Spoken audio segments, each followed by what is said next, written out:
Ministério Fala com Jesus, Pribeda Cardim, estudando o livro de Hebreus, capítulo 2. No capítulo 2, ao ler do começo ao fim, você vê como se fosse um sanduíche. Por isso, convém atentarmos mais diligentemente para as coisas que ouvimos, para que em tempo algum nos desviemos delas. Verso 5. Além disso, não são anjos que governarão o mundo futuro a que nos referimos, porque em certo lugar alguém disse: quem é o simples mortal para que penses nele? Quem é o filho do homem para que com ele te importes? E, no entanto, por pouco tempo o fizeste um pouco menor que os anjos e o coroaste de glória e honra.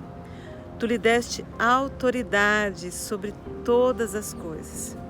Este trecho aqui profético está lá no Salmo 8, versículo 4, e se refere já a Jesus, claro, sempre.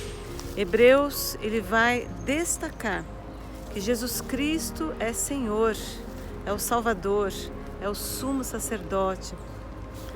E isso acho que era para deixar bem claro para aqueles primeiros cristãos ali, né? Para os cristãos, aqueles que já tinham sido do judaísmo, para não voltarem ao judaísmo, não voltarem atrás da sua fé, mas receberem essa salvação pela graça e não voltarem às leis ou a outra crença de que anjos podiam ser superiores a Jesus. Jesus, quando ele veio em carne, aí sim, ele veio um pouco menor que os anjos, mas para cumprir a sua missão e para vencer a morte que nós deveríamos passar. O Senhor venceu para que a gente tivesse essa tamanha salvação. A primeira parte, ele está exaltando a questão da salvação. Nós somos salvos em Cristo Jesus, então nós não podemos negligenciar aquilo que o Senhor já nos concedeu. A segunda parte, ressaltar, Jesus foi feito menor que os anjos ao ficar como nós, ao vir encarnado, né? Ao ficar como um homem e padecer aqui como um homem. Mas por causa disso mesmo, ele venceu a morte, ele venceu o pecado, ele venceu a maldição e se tornou não só o Filho do homem, como Deus, mas ele se tornou o nosso Senhor e o nosso Salvador, portanto, superior aos anjos. Terceiro ponto. Jesus, vindo em natureza humana, ele foi o sacrifício, ele foi aquele que se sacrificou por nós, portanto, se tornou superior aos anjos. Glória a Deus por todas essas coisas. Outro verso aqui que eu quero destacar, olha só, capítulo 2, verso 16. Também sabemos que o Filho não veio para ajudar os anjos, mas sim os descendentes de Abraão.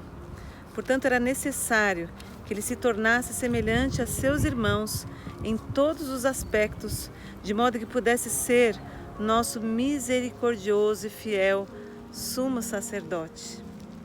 Olha que bênção grandiosa que nós temos.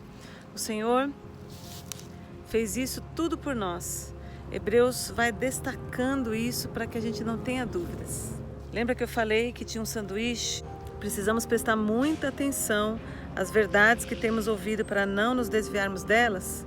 Então, o último verso, o verso 18 diz assim: uma vez que Ele próprio passou por sofrimento e tentação, é capaz de ajudar aqueles que são tentados.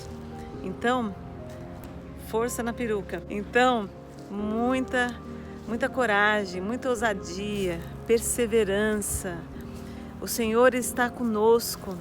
Ele não vai permitir que você seja vencido pelo mal. É você que tem que ter domínio sobre o mal no nome de Jesus. O Senhor deixa bem claro nesta palavra que nós temos a salvação, que nós temos o livramento, que nós temos que olhar para Ele, autor e consumador da nossa fé, e vencermos tudo, em nome de Jesus. Deus te abençoe. Fique na paz.